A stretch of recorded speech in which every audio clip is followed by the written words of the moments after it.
Bismillahirrahmanirrahim. Assalamualaikum warahmatullahi wabarakatuh. Selamat pagi, salam sejahtera buat kita semuanya. Guru hebat, dosen hebat, dan widyaswara hebat. Nama saya Abdul Kahar, widyaswara Madya Balai Diklat Karang Ambon. Pada kali ini akan bersharing kepada kita sekalian untuk menyampaikan satu hal yang sangat penting di dunia profesi kita. Apa itu? Adalah karya tulis ilmiah sebagai pengembangan profesi. Materi pertama kita ini adalah KTI sebagai pengembangan profesi bagi mereka yang berada pada ranah fungsional. Pertanyaan pertamanya adalah, untuk apa kita membuat KTI? Pertanyaannya penting karena banyak orang di setiap profesi membutuhkan hal-hal yang terkait dengan pengembangan kompetensi. Pertanyaan ini juga harus memiliki karakter penting karena profesi yang tidak dikembangkan dalam bentuk tulisan-tulisan akan menjadi mandek. Bahkan pertanyaan ini menjadi sangat penting apabila kawan-kawan sekalian, baik dia guru, dosen maupun seperti saya widyaswara, membutuhkan pola pikir terus-menerus untuk menjaga intelektualitas kita. Itulah pertanyaan penting kita, untuk apa KTI dibuat? Baik kawan-kawan sekalian, jawaban pertama kita adalah secara formal pengembangan profesi yang diaturkan dalam Undang-Undang 14 dan tahun 2005 tentang guru dan dosen mengatur tentang angka kredit kita, salah satunya adalah pengembangan profesi. Demikian juga pada widyaswara dan fungsional lainnya yang diatur pada Permen PAN Permen RB nomor 1 tahun 2023 tentang jabatan fungsional dan angka kreditnya. Pengembangan profesi ini menjadi unsur formal untuk bisa mendapatkan angka kredit. Kalau kita tidak bisa mendapatkan angka kredit dari unsur formal ini, maka kita tidak bisa menaikkan jabatan kita. Sehingga pengembangan profesi bagian dari penting atas karir kita ke depan. Untuk apa sebenarnya? Adalah untuk membangun profesionalitas kita. Jadi formal terkait dengan profesionalitas kita sebagai guru, dosen, widyaswara maupun fungsional lain. Yang kedua, kawan-kawan sekalian, ada sifatnya non formal, yaitu pengembangan potensi. Karya-karya yang tidak ditulis dalam berbagai macam karya tulis itu membuat kita sebagai guru, dosen, widyaswara mandek dalam aspek akademik keilmuan kita. Demikian juga kita mandek dalam intelektual. Kita kurang mumpuni dalam perspektif. Oleh karena itu, secara non formal pengembangan potensi itu bisa dilakukan dengan pembuatan karya-karya tulis ilmiah. Segala sesuatu yang kita temukan di lapangan, kita tulis sehingga dia mampu membangkitkan ranah akademik kita, sehingga keilmuan yang kita miliki terus berkembang, sehingga kita bisa memiliki intelektualitas yang terus berperspektif. Inilah pentingnya secara formal dan non formal. Dan kawan-kawan sekalian, dunia akademik sekarang tidak hanya pada ranah kampus, tapi juga seluruhnya, termasuk juga di guru, di dosen apalagi, dan di widyaswara. Itulah pentingnya bahwa secara non formal pengembangan potensi itu bisa dibangun dari karakter kita untuk menulis secara akademik. Saya kira demikian ya. Baik, yang ketiga kawan-kawan sekalian, secara substantif pengembangan profesi ini disebabkan oleh ada tuntutan guru, dosen, widyaswara dan fungsional lainnya memiliki kompetensi 4, yaitu akademik. Seperti tadi saya jelaskan bahwa sangat penting kita mendudukkan keilmuan kita secara akademik. Yang kedua, tidak cukup kita memahami secara akademik, sebagai dosen, guru, dan media suara harus mampu menyampaikan secara pedagogik, karena kita sebagai pembelajar, maka kita harus mampu melakukannya secara akademik dan kita menjabarkannya secara pedagogik. Dan ketiga adalah secara manajerial, bagaimana kita menyusun berbagai macam hal yang kita miliki secara akademik untuk diterapkan, diajarkan kepada orang lain atau disampaikan kepada orang lain secara manajerial. Dan yang keempat adalah kompetensi sosial kultural, hubungan kita yang memiliki ilmu ini kepada masyarakat, sehingga masyarakat dapat mengakses ilmu kita sebagaimana pembelajar-pembelajar yang membangun masyarakat Indonesia menjadi sumber daya yang mumpuni dalam bidang keilmuan. Inilah 4 kompetensi yang hendak kita bangun sehingga KTI menjadi sesuatu yang bisa kita transfer kepada seluruh orang, karena hasil karya kita akan dibaca oleh banyak orang. Disitulah kita berpartisipasi mengembangkan sumber daya manusia Indonesia yang unggul, maju, dan berperadaban. Saya kira itulah pentingnya kenapa kita disuruh atau membuat karya tulis ilmiah. Di sinilah pentingnya kita untuk melakukan sesuatu yang memberikan aspek partisipatif terhadap pengembangan kompetensi sumber daya manusia Indonesia. Terima kasih atas perhatiannya. Semoga bermakna. Assalamualaikum warahmatullahi wabarakatuh.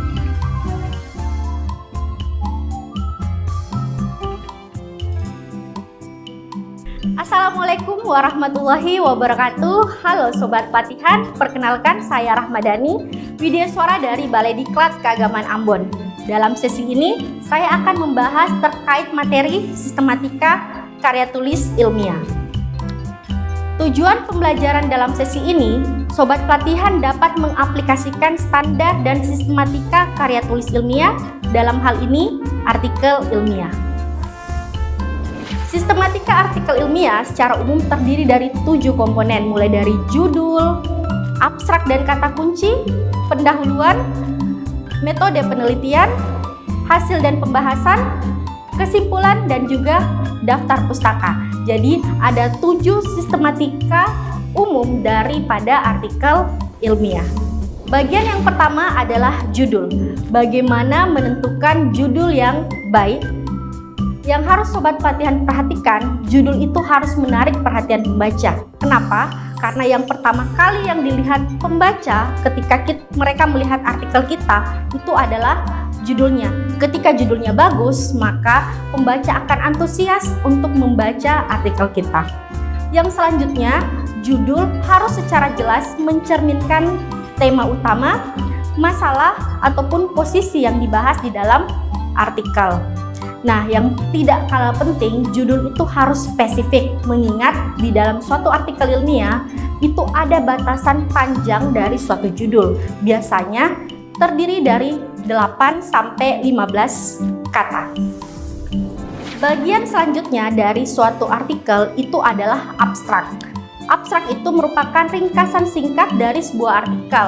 Biasanya juga disebut sebagai tampilan jendela ataupun iklan dari karya kita. Kenapa disebut iklan dari karya kita? Karena seseorang yang pertama kali setelah judul yang akan mereka baca dari suatu artikel itu adalah abstraknya. Mereka tidak akan membaca full dari pendahuluan sampai di kesimpulan, tapi yang dibaca pertama kali setelah judul itu adalah abstraknya. Dan di abstrak inilah yang memberikan kesempatan untuk memberikan kesan yang menarik kepada pembaca. Makanya abstrak itu memiliki elemen-elemen yang harus kita perhatikan. Elemen yang harus ada di dalam abstrak itu antara lain kalimat tema singkat untuk mengorientasikan keseluruhan masalah yang dibahas. Selanjutnya, Sobat Pelatihan harus juga menunjukkan tujuan daripada penelitian yang saudara tuliskan. Metode yang digunakan juga harus dijelaskan di dalam abstrak. Dan yang tak kalah penting adalah temuan utama itu harus diringkas. Kenapa harus diringkas? Karena abstrak itu memiliki jumlah batasan kata. Biasanya suatu jurnal itu mensyaratkan 200 sampai 300 suku kata. Yang terakhir adalah pernyataan kesimpulan itu juga harus dituliskan di dalam abstrak, dan ini menunjukkan kontribusi yang dibuat oleh penelitian dalam mengisi kesenjangan dalam suatu literatur. Dan yang terakhir, ini sifatnya opsional, adalah implikasi. Implikasi ini boleh sobat pelatihan tulis di dalam abstrak, boleh juga tidak. Setelah abstrak, ada yang namanya kata kunci. Kata kunci ini terdiri dari 4 atau 6 kata kunci yang dimasukkan di dalam abstrak. Biasanya kata kunci ini mencerminkan disiplin, subdisiplin, tema, ataupun konteks dari penelitian yang kita tulis. Kenapa kata kunci ini penting? Karena digunakan oleh pembaca untuk menemukan artikel kita di dalam database elektronik. Bagian selanjutnya adalah pendahuluan. Pendahuluan dimulai dengan penulis harus menyatakan tema atau topik kajian secara luas. Berikan jawaban yang meyakinkan untuk pertanyaan artikel ini berisi tentang apa dan mengapa penelitian ini penting. Nah, jawaban-jawaban itu harus dituliskan di bagian pendahuluan. Pendahuluan juga kita harus merangkum literatur yang tersedia dan mengutip studi atau penelitian terdahulu. Penting diingat bahwa penelitian yang saudara kutip itu usahakan yang mutakhir, minimal 10 tahun terakhir. Jangan lupa untuk menunjukkan kesenjangan dari suatu literatur yang dibahas dalam studi sobat pelatihan. Pendahuluan ini memuat latar belakang masalah, tujuan, konsep, dan juga hipotesis jika saudara menggunakan metode penelitian kuantitatif. Nah, baiknya berikan pula garis besar struktur artikel di bagian pendahuluan. Untuk metode penelitian, silahkan sobat pelatihan jelaskan langkah-langkah yang dilakukan dalam melaksanakan penelitian. Berikan justifikasi singkat untuk metode penelitian yang digunakan. Dan metode penelitian ini harus berisi detail yang cukup untuk memungkinkan pembaca mengevaluasi kesesuaian metode dan keandalan serta validitas temuan yang kita tulis. Metode penelitian memuat rancangan penelitian, teknik pengumpulan data, sumber data, dan cara menganalisis data. Perlu diperhatikan untuk tidak terlalu banyak menulis rumus statistik. Di dalam metode penelitian, kita juga perlu menjawab apa yang kita teliti dan bagaimana penelitian tersebut dilakukan. Metode penelitian harus memiliki informasi yang cukup untuk memungkinkan setiap peneliti lain dapat mereplikasi dan mengonfirmasi penelitian yang kita sajikan. Dengan kata lain, metode penelitian yang baik jika peneliti lain atau pembaca dapat mengikuti atau mereplikasi metode tersebut. Selanjutnya adalah bagian hasil. Di hasil, sobat pelatihan harus meringkas data yang dikumpulkan ketika melaksanakan penelitian. Biasanya data-data yang diringkas tersebut disajikan dalam bentuk tabel ataupun grafik. Setelah hasil, bagian selanjutnya adalah pembahasan. Di pembahasan, saudara harus menjelaskan arti dari data-data yang telah saudara tuliskan di bagian hasil. Dan di bagian pembahasan ini, saudara harus menjelaskan implikasi dari data yang sudah saudara tuliskan. Baiknya, hasil artikel berisi hasil bersih tanpa proses analisis data dan hasil pengujian hipotesis. Hasil dan pembahasan wajib menjawab tujuan, permasalahan ataupun rumusan permasalahan yang tercantum dalam pendahuluan. Perlu sobat pelatihan perhatikan bahwa hasil dan pembahasan dari suatu artikel itu minimal 50% dari isi tulisan. Jadi misalnya jika artikel saudara itu 10 halaman, bagian hasil dan pembahasannya itu minimal 5 halaman. Selanjutnya adalah kesimpulan. Di kesimpulan ini, sobat pelatihan harus menjawab pertanyaan penelitian yang sudah dituliskan di dalam pendahuluan ataupun latar belakang. Di kesimpulan ini, sobat pelatihan juga harus menuliskan rekomendasi atau saran yang mengacu pada hasil penelitian dan berupa tindakan praktis. Sebutkan untuk apa dan untuk siapa saran tersebut ditujukan. Perlu diingat, untuk kesimpulan sangat disarankan untuk menuliskannya dalam bentuk esai, bukan numeral atau poin-poin. Bagian terakhir dari sistematika karya tulis ilmiah adalah daftar pustaka. Daftar pustaka ini juga tidak kalah pentingnya. Kenapa? Karena daftar pustaka ini memuat referensi-referensi yang digunakan oleh penulis ketika menyusun artikel. Perlu diperhatikan bahwa dalam menyusun daftar pustaka, kita harus menggunakan style sesuai gaya selingkung jurnal yang kita tuju. Misalnya menggunakan style Harvard, APA, ataupun Vancouver. Ada banyak style dari daftar pustaka. Nanti sobat pelatihan tinggal menyesuaikan dengan jurnal yang saudara tuju. Dalam daftar pustaka, sobat pelatihan juga harus menggunakan manajemen referensi. Manajemen referensi ini bisa membantu penulis untuk membuat daftar pustaka secara otomatis. Beberapa aplikasi yang cukup populer yang digunakan dalam membuat daftar pustaka otomatis ini antara lain Mendeley, Zotero, ataupun EndNote. Penting untuk diperhatikan bahwa daftar pustaka harus mencakup semua sumber literatur yang digunakan dalam artikel ilmiah. Kenapa? Karena hal tersebut merupakan suatu penghargaan bagi penulis yang teorinya dikutip dalam suatu artikel ilmiah. Dan daftar pustaka ini harus berkorespondensi satu-satu. Dalam artian ketika saudara mengutip teori 10 di dalam tulisan, maka daftar pustakanya juga harus ada 10. Jangan sampai saudara tidak menggunakan teori dari seorang ahli, tetapi saudara cantumkan di daftar pustaka saudara.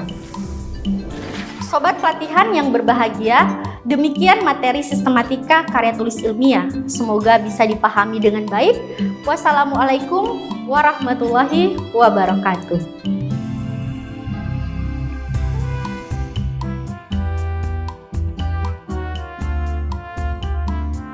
Ya, bismillahirrahmanirrahim. Assalamualaikum warahmatullahi wabarakatuh.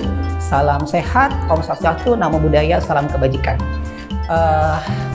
Sobat pelatihan yang saya hormati, perkenalkan nama saya Muhammad Rijal. Kebetulan saya bertugas di IAIN Ambon sebagai tenaga pengajar, khususnya pada program studi pendidikan biologi. Sobat pelatihan yang saya hormati, hari ini kita akan membahas atau mengkaji materi terkait dengan data, teknik pengumpulan data, dan teknik bagaimana cara menganalisis data yang sudah kita peroleh. Nah, mungkin yang pertama dulu yang kita akan bahas sama-sama, definisi dari data itu sendiri. Jadi sobat pelatihan yang saya hormati, jadi data itu adalah keterangan-keterangan atau informasi yang diperoleh oleh seorang peneliti yang bertugas untuk mengumpulkan data, di mana data tersebut bisa berupa angka, bisa berupa simbol, kemudian bisa berupa kalimat narasi dan yang lainnya.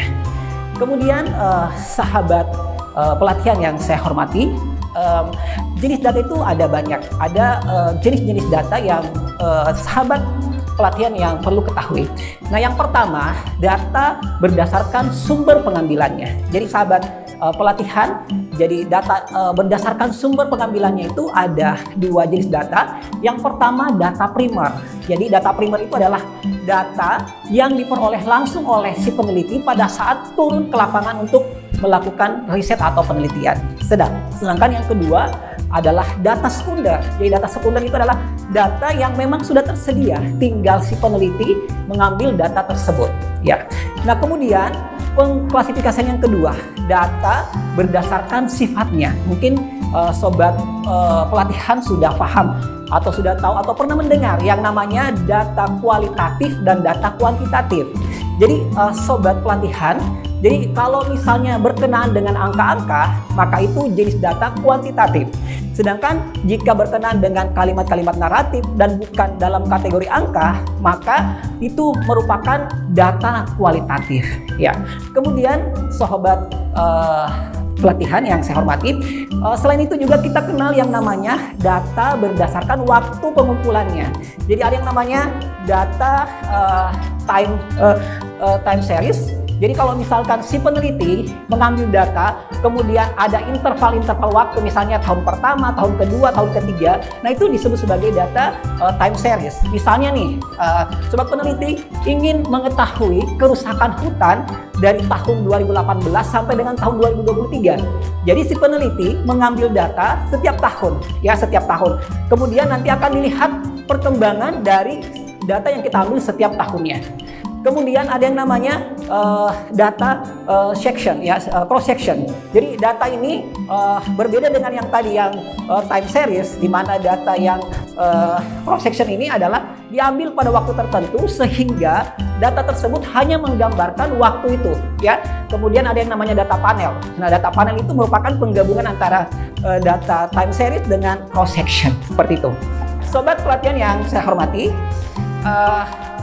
jika kita ingin mengumpulkan data, tentunya kita membutuhkan yang namanya instrumen. Jadi ada beberapa atau jenis-jenis instrumen yang sobat pelatihan perlu ketahui. Yang pertama ada yang dinamakan angket. Sobat pelatihan yang saya hormati, angket itu ada dua, ya. Ada yang dikatakan angket tertutup, ada yang dikatakan angket terbuka. Nah, apa perbedaannya adalah kalau angket tertutup, jawaban sudah disiapkan. Sedangkan angket terbuka, jawaban belum disiapkan. Yang memberikan jawaban seluas-luasnya adalah si pengisi angket. Kemudian kedua, ada yang namanya wawancara.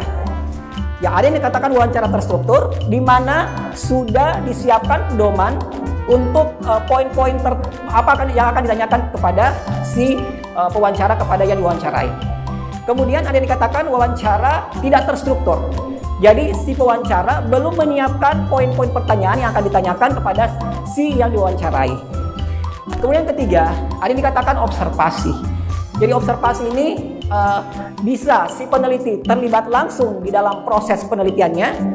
Jadi si peneliti bertindak seolah-olah sebagai peserta, ya sebagai responden yang diteliti. Bisa juga, ya, si peneliti menjadi observasi hanya melihat atau di luar dari proses penelitian itu, hanya melihat langsung apa yang terjadi di lokasi atau tempat yang diteliti. Nah, kemudian sobat pelatihan yang saya hormati, ada juga yang dikatakan sebagai tes. Jadi tes itu adalah lembar pertanyaan-pertanyaan yang sudah disiapkan berkenaan dengan materi atau hal-hal tertentu yang akan diukur oleh si peneliti. Sobat pelatihan yang saya hormati, setelah kita memahami jenis-jenis instrumen yang digunakan untuk mengumpulkan data, selanjutnya kita akan mengkaji atau membahas bersama terkait dengan bagaimana cara menganalisis data yang sudah diperoleh. Jadi, sobat pelatihan yang saya hormati, setelah data sudah ada, datanya kita apakan? Ya, jadi datanya kita akan analisis. Dianalisis sesuai dengan jenis datanya. Ya, misalnya kalau datanya adalah hasil wawancara, maka kita menggunakan analisis data secara deskriptif, kualitatif, ya. Sedangkan kalau misalnya datanya dalam bentuk angka-angka, maka sobat pelatihan yang saya hormati, kita menggunakan yang namanya statistik. Apakah itu statistik deskriptif ataupun statistik inferensial. Ya, jadi kalau misalnya sobat pelatihan punya data, lihat jenis datanya apa, kemudian sesuaikan dengan teknik analisa yang digunakan.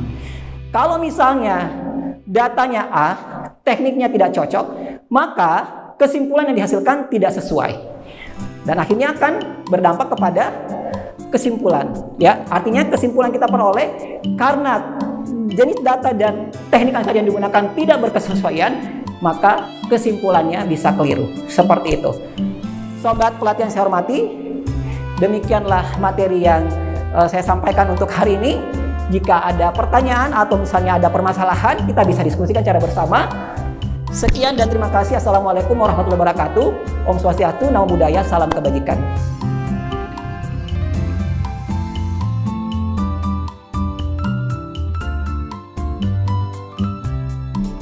Assalamualaikum warahmatullahi wabarakatuh.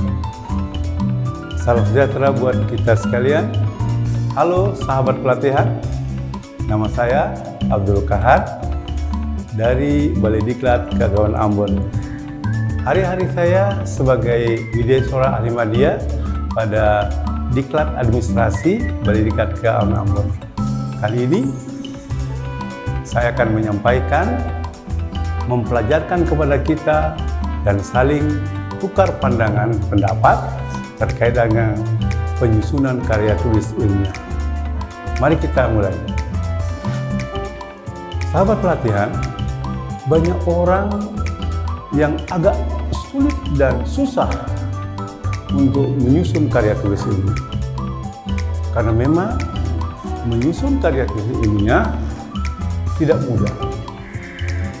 Karena memang membuat karya tulis ilmiah tidak semudah apa yang kita dengarkan dan kita baca.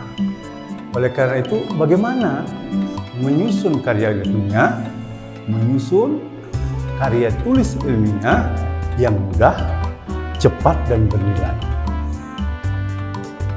Kita akan mulai dari mana kita memulainya? Mari kita lihat.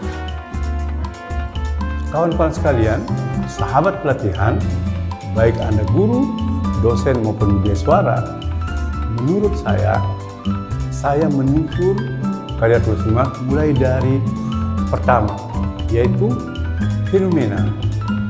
Apa yang sedang telah terjadi dalam lingkungan kehidupan profesi saya? Apa yang saya lihat dan saksikan dalam fenomena yang saya temukan dalam profesi saya sebagai media suara di Balai Diklat Kejaksaan Ambon ini, atau apa yang saya sedang atau telah terjadi pada satu situs kehidupan akademik. Yang kedua, kawan-kawan, maka kita akan telaah terjadi ketidakefektifan misalnya, terjadi kesimpangan yang kita sebut sebagai masalah. Jadi setelah kita melihat fenomena, kita turunkan dia masuk pada apa masalah yang terjadi pada fenomena itu. Dan kumpulan dari kedua itulah kemudian kita mencoba untuk melahirkan judul. Judul yang kita buat hasil dari kajian kita terhadap fenomena yang di sana ada masalahnya. Masalah inilah kita coba jadikan judul sementara. Selanjutnya, untuk itulah maka kita harus membagi beberapa fenomena ini menjadi 4 aspek. Yang pertama adalah isu. Di situ ada isu utama, ada isu pokok dan objek. Isu utama merupakan berbagai macam hal yang menyebabkan masalah itu terjadi. Sedangkan isu pokok adalah pemicu terjadinya isu pertama. Dan objek adalah pendukung dari isu-isu yang melahirkan pokok dan utama. Dari situ kita akan mengambil secara lebih rinci. Kita akan membagi subjeknya menjadi 2 bagian. Pertama, fokus 1. Kita akan berfokus pada subjek daripada isu itu sendiri. Yang kedua, fokus kedua, kita akan mencoba melihat masalah yang ada pada objek daripada isu. Sehingga terakhir kita akan dapatkan di mana isu itu terjadi atau di mana isu itu dapat. Di mana kita dapatkan isu itu menjadi sebuah masalah yang perlu kita selesaikan. Kita sebut sebagai lokus. Jadi isu, subjek, dan lokus adalah 3 kunci yang harus kita pahami dalam mengurai atau mencoba memulai melakukan pembuatan karya tulis ilmiah. Selanjutnya, kawan-kawan sekalian, setelah itu maka kita akan melihat beberapa aspek penting yang kita sebut sebagai introduction dari 4 paragraf. Jadi kawan-kawan menyusun dalam sistematika penyusunan karya tulis ilmiah itu hanya ada 4 aspek. Yang pertama, fakta sosial atau isu yang terjadi itu. Tidak usah banyak-banyak, jumlahnya 14 paragraf saja. Yang kedua, fakta literatur. Apa dukungan literatur yang digunakan untuk menjawab isu itu? Atau biasa orang menyebutkan sebagai landasan teoritiknya. Dan kita akan melihat data, fakta lokus, data-data apa saja yang bisa kita gunakan untuk mendukung fakta literatur yang saling berkaitan. yang memiliki hubungan produktif dari literatur dan fakta yang ada pada lokus. Dan yang ketiga, pada aspek analisisnya, kita akan mengkritik fakta literatur dan lokus jadikan satu, sehingga hubungan antara masalah dan penyelesaiannya menjadi lebih bagus. Jumlahnya tidak banyak, bisa 10 paragraf, bisa 14 paragraf, bisa 12 paragraf, bisa 14 paragraf. Dengan demikian kawan-kawan, maka secara introduction, karya tulis ilmiah itu hanya memiliki 4 paragraf. Selanjutnya, mari kita lihat bagaimana permasalahan itu bisa dipecahkan, atau bagaimana karya tulis ilmiah itu bisa kita pecahkan dengan berbagai macam aspek-aspek yang penting. Yang pertama adalah aspek faktor-faktor. Biasanya kawan-kawan, kalau kita ingin menulis permasalahan itu dari teori filsafat. Analisis filsafat hanya ada 3 macam. Yang pertama, bagaimana. Yang kedua, faktor apa penyebabnya. Dan yang ketiga, apa solusi yang ditawarkan. Pertanyaan inilah menjadi masalah pada judul dan fenomena yang Anda temukan di dalam situs atau lokus atau fokus lokus yang Anda akan kaji. Kawan-kawan sekalian, faktor-faktor dan masalah serta solusinya itu akan menjadi satu rangkaian yang bagus apabila kawan-kawan mampu melihat aspek analisis filsafatnya, filosofisnya. Dari satu misalnya, kalau ada pertanyaan bagaimana, maka harus jawabannya hal-hal terkait dengan bagaimana itu sendiri. Sehingga dia bisa melahirkan faktor-faktor. Dan faktor-faktor itu yang akan dicarikan solusinya. Biasanya orang bagaimana dijawab dengan mengapa, akhirnya tidak muncul faktor. Biasanya bagaimana dijawab dengan peristilahan, akhirnya faktor tidak muncul. Sehingga solusinya jauh. Oleh karena itu, bagaimana harus dijawab dengan bagaimana, sehingga dia bisa melahirkan faktor-faktor. Faktor-faktor itulah yang dicarikan solusinya. Selanjutnya, kawan-kawan sekalian, apa sih susahnya menyusun itu? Yang pertama adalah karena kita selalu bertanya kepada diri kita tentang sesuatu yang kita tidak paham. Makanya selalu orang mengatakan bagaimana. Jadi mengungkap bagaimana itulah yang agak sulit. Pertanyaan pertama adalah mengungkap apa yang menjadi fokus kajian pada lokus. Jadi bagaimana itu kita menyusun apa yang terjadi pada fokus kajian kita di tempatnya. Oleh karena itu, maka mental kita menulis adalah mental menulis apa adanya. Kita harus menulis apa adanya. Sehingga bagaimana itu bisa terjawab. Jangan menulis ada apanya, itu beda sekali. Banyak orang tidak bisa menulis karena mau apa begitu. Tidak bagaimana, tidak. Jadi menulislah sesuai dengan apa yang terjadi pada lokus itu. Bahasa yang kita gunakan tidak penting ilmiah dulu atau berkarakter kebahasaan. Bahasa yang kita tuangkan sementara dalam penulisan itu bahasa apa adanya. Sehingga nanti ada editing namanya untuk memperbaharui atau memperbaiki bahasanya. Yang kedua, pertanyaan kedua kawan-kawan, faktor-faktor apa? Selalu kita meninggalkan pertanyaan pertama, bagaimana? Selalu kita dalam menulis selalu meninggalkan itu. Padahal dalam konteks pertanyaan kedua ini, menemukan faktor-faktor yang mempengaruhi terjadinya masalah pada lokus itu sangat tergantung pertanyaan pertama, bagaimana? Sehingga faktor-faktor bisa kita temukan. Ingat, jawaban pertanyaan pertama dari kajian kita di KTI itu adalah merupakan introduksi selanjutnya untuk mengurai faktor. Dan yang terakhir, pertanyaan ketiga adalah solusinya menawarkan alternatif-alternatif yang dapat dilaksanakan sesuai kebutuhan lokus. Apa maknanya adalah karena kita sudah bertanya tentang bagaimana keadaan lokus itu, kita menemukan faktor-faktornya sehingga kita bisa membuat satu solusi faktor. Kalau ada 3 faktor, maka kita akan tawarkan 3 solusi. Sehingga KT itu menjadi bulat, simultan, komprehensif, enak, dan dapat bermakna. Selanjutnya, mari kita lihat secara metodologis relevansi jenis-jenis metode dalam penelitian.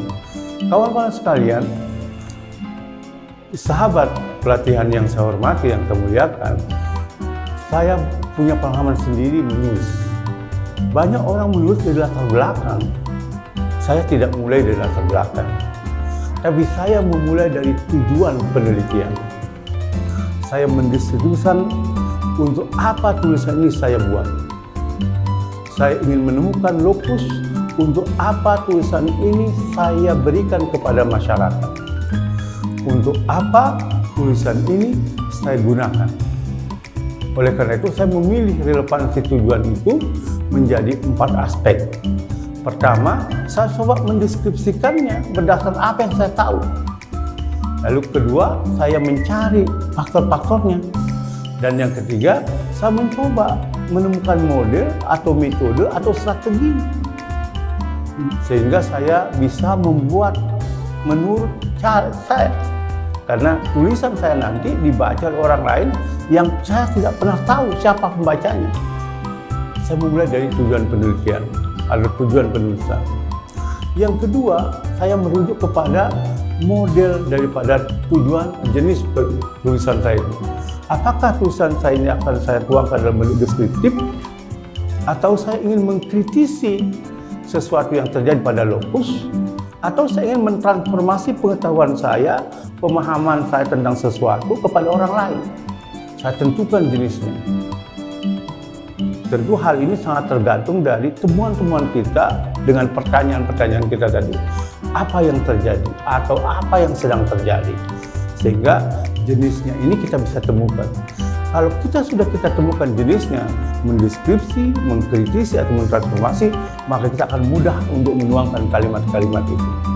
Dan kemudian yang ketiga, pada sudut yang paling bawah, saya akan menopangnya dengan metodologi yang saya gunakan. Kalau itu bentuknya deskriptif, maka saya gunakan wawancara kalau bila perlu. Tapi kalau menggunakan kritik, saya mencoba menggunakan dua-duanya, observasi dan wawancara.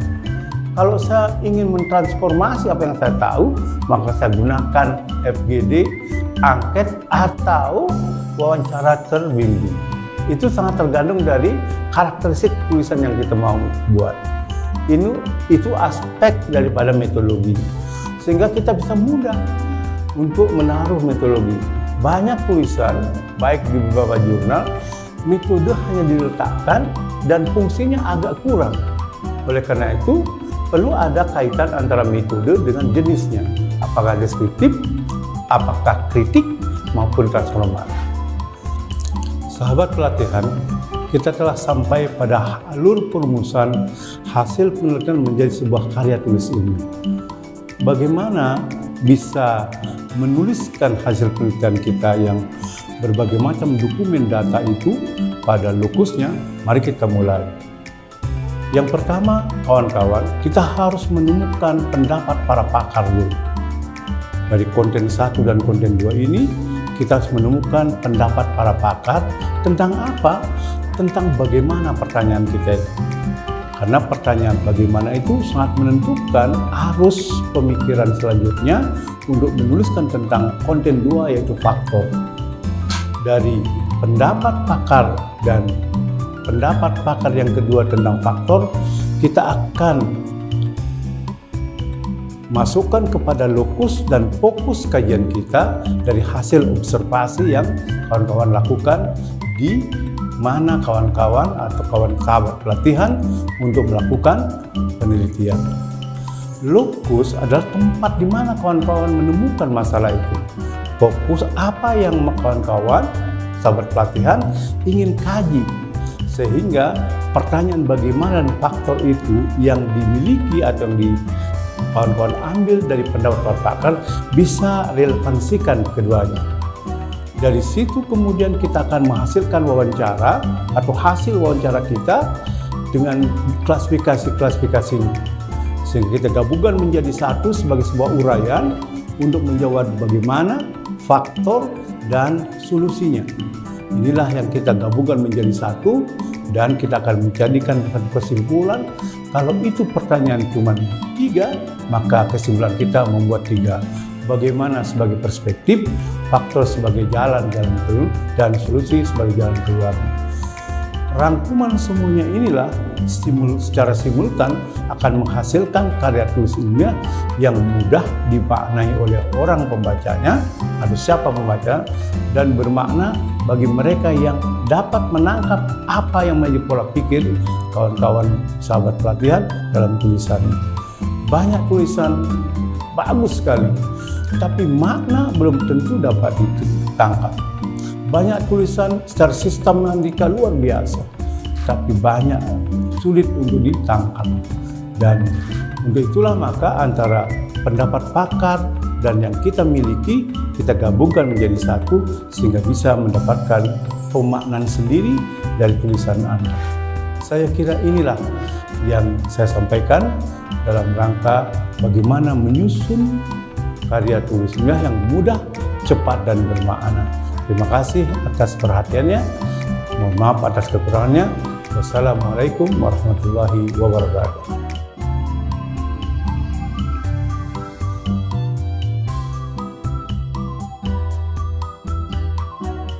Assalamualaikum warahmatullahi wabarakatuh. Salam sejahtera bagi kita semua. Sobat pelatihan, dalam kesempatan kali ini saya Arsil Waritsman, Widya Iswara Balai Diklat Keagamaan Ambon, akan membersamai sobat pelatihan pada materi media publikasi. Sobat pelatihan, kalau di sesi sebelumnya kita telah melalui beberapa materi di mana ada karya tulis ilmiah sebagai pengembangan profesi, kemudian sistematika karya tulis ilmiah, kemudian teknik analisis data, penyusunan karya tulis ilmiah. Maka sobat pelatihan, di sesi kali ini kita akan sama-sama membahas tentang media publikasi. Adapun tujuan pembelajaran di sesi ini adalah sobat pelatihan diharapkan dapat memahami karakteristik dari media publikasi ilmiah, sehingga indikator pembelajaran kita di sesi ini adalah: pertama, sobat pelatihan diharapkan dapat menjelaskan bentuk-bentuk publikasi ilmiah. Kemudian kedua, menjelaskan nilai jual dari karya tulis ilmiah. Yang ketiga, menjelaskan teknik menembus publikasi ilmiah. Dan yang keempat adalah menerapkan gaya selingkung dari publikasi karya tulis ilmiah sesuai dengan karakteristiknya. Nah, berbicara tentang media publikasi karya tulis ilmiah, poin penting di sini adalah terkait kata kunci, yaitu media, di mana yang menjadi poin pentingnya adalah media adalah sebuah sarana. Sehingga ketika kita berbicara masalah media publikasi karya tulis ilmiah, maka ini adalah berarti adalah suatu media atau sarana yang digunakan untuk menyampaikan dan mendistribusikan hasil penelitian dalam bentuk karya tulis ilmiah. Sehingga dalam hal ini, media berperan penting dalam penyebaran informasi, pengetahuan, pemahaman terkait penelitian itu sendiri, dan bagaimana perkembangan ilmiah saat ini dan untuk kedepannya. Sobat pelatihan, kalau tentang publikasi ilmiah, ada bentuk-bentuk publikasi ilmiah, yaitu ada 4. Yang pertama adalah jurnal, kemudian yang kedua adalah majalah ilmiah, dan yang ketiga adalah buku, dan yang keempat adalah proceeding. Bentuk publikasi ilmiah yang pertama adalah jurnal.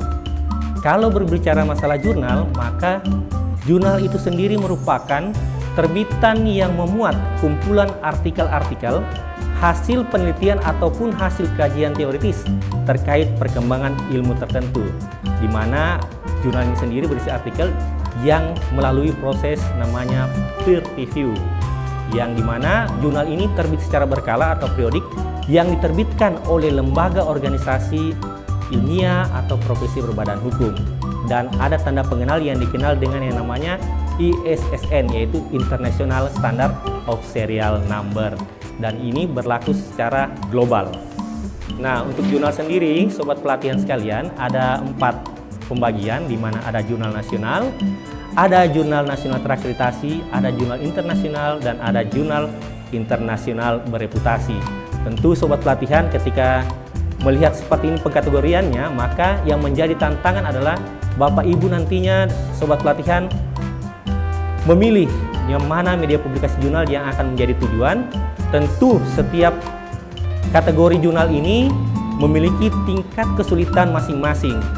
Jika memang yakin sobat pelatihan, kenapa tidak kita langsung pada tujuannya, yaitu jurnal internasional bereputasi. Yang penting Bapak Ibu sobat pelatihan tetap semangat. Nah, kemudian bentuk publikasi berikutnya adalah majalah ilmiah, di mana majalah ilmiah ini adalah terbitan yang berisi berita, opini, atau artikel ilmu pengetahuan yang diperuntukkan bagi pembaca awam. Jadi pembaca umum. Kemudian majalah ini terbit secara berkala, yang juga diterbitkan oleh lembaga atau organisasi ilmiah atau profesi berbadan hukum. Dan karena ini terbitan berkala, maka tanda pengenal uniknya juga menggunakan yang namanya ISSN. Dan ini berlaku secara global. Sobat pelatihan, untuk bentuk publikasi ilmiah yang ketiga yaitu buku. Di mana ketika berbicara masalah bentuk publikasi ilmiah tentang buku, maka itu mencakup rangkaian topik atau penelitian yang lebih luas daripada artikel jurnal. Nah, dalam hal ini menurut UNESCO, bentuk dari publikasi ilmiah untuk buku adalah terbitan namun tidak berkala, dengan jumlah minimal halaman adalah 49 halaman, dan tanda pengenal atau sistem identifikasi unik yang digunakan adalah yang namanya ISBN, yaitu yang merupakan singkatan dari International Standard Book Number. Sobat pelatihan, untuk bentuk publikasi ilmiah yang keempat yaitu proceeding. Nah, berbicara proceeding ini sendiri merupakan kumpulan makalah yang dipresentasikan dalam suatu acara seminar atau konferensi, dan biasanya didistribusikan dalam bentuk buku cetakan atau dalam bentuk online setelah seminar usai. Sehingga proceeding ini pada esensinya adalah berisi kontribusi yang dihasilkan para peneliti yang disampaikan dalam seminar tersebut. Sobat pelatihan, selanjutnya kita masuk pada yang namanya nilai jual karya tulis ilmiah. Karena kenapa? Secara mendasar ketika berbicara karya tulis ilmiah ada juga nilai jualnya. Di mana berbicara masalah nilai jual, maka ini adalah berbicara masalah aspek sejauh mana karya tulis ilmiah yang kita susun memiliki manfaat dan relevansi yang tinggi dalam konteks ilmiah atau akademik. Sehingga sobat pelatihan baik guru maupun dosen perlu sama-sama kita berbagi terkait apa saja nilai jual dari karya tulis ilmiah tersebut. Nah, sobat pelatihan, untuk nilai jual dari karya tulis ilmiah ini ada beberapa aspek. Pertama, pengakuan dan reputasi.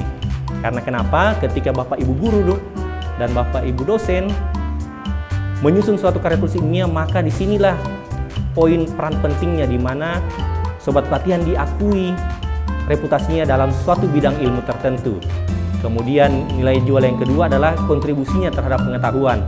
Tentu sobat pelatihan ketika menyusun karya tulis ilmiah, maka secara otomatis hal tersebut memberikan kontribusi untuk perkembangan ilmu pengetahuan saat ini maupun untuk rekomendasi perkembangan ilmu pengetahuan untuk di masa depan atau di masa selanjutnya. Kemudian ada nilai jual karya tulis ilmiah terkait peluang publikasi. Kenapa? Ketika sobat pelatihan banyak menghasilkan karya tulis ilmiah, maka itu akan membuka jalur-jalur lain dan juga membuat rekam jejak sobat pelatihan menjadi lebih mantap, sehingga itu juga akan membuka peluang publikasi karya tulis ilmiah dari sobat pelatihan. Kemudian pengembangan jaringan, kenapa? Ketika sobat pelatihan menyusun karya tulis ilmiah, akan terbentuk jaringan-jaringan peneliti. Dan ini akan sangat bagus dan berdampak positif ketika sobat pelatihan, baik guru maupun dosen, ketika membangun jaringan, maka karya tulis ilmiah memiliki peran yang begitu kuat dalam pengembangannya. Dan selain itu, nilai jual karya tulis ilmiah terkait dengan peningkatan keterampilan. Karena kenapa? Di dalam karya tulis ilmiah ini ada bagian metodologi, di mana teknik analisis data, teknik maupun pengumpulan data dan sebagainya. Ini juga membutuhkan suatu pemikiran yang sangat kritis dan ilmiah, sehingga ini akan meningkatkan keterampilan berpikir dari seorang guru dan dosen. Dan karya tulis ilmiah ini, sobat pelatihan, akan membuka jalan juga untuk mencapai yang namanya hibah. Apalagi ketika menjadi dosen, ketika sobat pelatihan mempunyai rekam jejak di karya tulis ilmiah, maka ini akan menjadi poin penting, modal ketika akan memperjuangkan yang namanya hibah penelitian. Dan yang terakhir, untuk nilai jual karya tulis ilmiah terkait dengan promosi jabatan. Sobat pelatihan tentu ketika mau naik jenjang jabatan, biasanya pada umumnya mempersyaratkan yang namanya karya tulis ilmiah. Sobat pelatihan, kalau sebelumnya ada nilai jual karya tulis ilmiah, maka ada juga tips menembus publikasi ilmiah. Tentu ketika berbicara tips, pasti setiap orang memiliki pengalaman yang berbeda-beda. Paling tidak ada beberapa garis besar yang saya akan bagikan kepada sobat pelatihan terkait tips menembus publikasi ilmiah. Yang pertama, bagaimana kita wajib mengetahui tren dan kebutuhan penelitian di bidang yang diminati. Kalau berbicara guru dan dosen, salah satu tren yang saat ini misalnya kurikulum merdeka. Nah, ini adalah isu-isu yang hangat yang perlu kita perhatikan. Sehingga memang ketika kita mengangkat isu, perlu isu yang terkini. Dan bagaimana kita membuat suatu judul semenarik mungkin. Dan kemudian yang paling penting sobat pelatihan, persiapkan naskah dengan teliti, ikut panduan dari penerbit, apalagi berkaitan dengan template atau gaya selingkung. Sehingga ini sangat penting untuk membuat keseragaman dari suatu karya tulis ilmiah. Dan jangan lupa pastikan orisinalitas dari artikel itu juga perlu diperhatikan. Karena kenapa? Orisinalitas artikel dari suatu karya tulis ilmiah juga membuka peluang lolos untuk publikasi ilmiah. Sobat pelatihan, kalau berbicara tentang karya tulis ilmiah, maka itu tidak lepas dari yang namanya gaya selingkung. Kenapa? Di gaya selingkung inilah yang merupakan tata tulis yang dibakukan oleh penerbit suatu tulisan ilmiah agar tulisan-tulisan yang dimuat memiliki kesamaan gaya atau style penulisan. Sehingga kalau berbicara tentang gaya selingkung ini, maka itu mencakup format dan struktur dari suatu penerbit, baik aturan dari terkait kutipan, referensi, penomoran halaman, penggunaan tabel, gambar, aturan tata bahasa dan sebagainya. Sehingga sobat pelatihan perlu memperhatikan gaya selingkung tersebut terkait karya tulis ilmiah. Sehingga poin penting dalam penerapan gaya selingkung adalah pertama, pahami karakteristik penulisan dari penerbit yang dituju, terapkan gaya selingkung sesuai penerbit yang dituju, dan kemudian umumnya gaya selingkung sudah disediakan dalam bentuk template. Dan yang paling penting ketika menerapkan gaya selingkung, gunakan aplikasi manajemen referensi sebagai pendukung agar memudahkan penyesuaian gaya selingkung pada penerbit yang dituju. Sobat pelatihan, demikian materi dari saya terkait media publikasi ilmiah. Besar harapan saya materi yang hari ini kita dapatkan di sesi ini bisa sobat pelatihan maknai dan implementasikan dalam pengembangan karir sobat pelatihan baik sebagai guru maupun dosen. Harapan saya jika sobat pelatihan memiliki saran, masukan terkait materi yang saya sampaikan, sobat pelatihan dapat sampaikan melalui email yang tertera. Semoga materi hari ini di sesi ini dapat memberikan suatu manfaat yang luar biasa bagi sobat pelatihan. Insya Allah setiap apa yang kita dapatkan, apa yang kita perjuangkan, apa yang kita pelajari selalu mendapatkan keberkahan dari Allah Subhanahu wa Ta'ala. Sekian dari saya, Arsil Warisman, Widya Iswara dari Balai Diklat Keagamaan Ambon. Wassalamualaikum warahmatullahi wabarakatuh.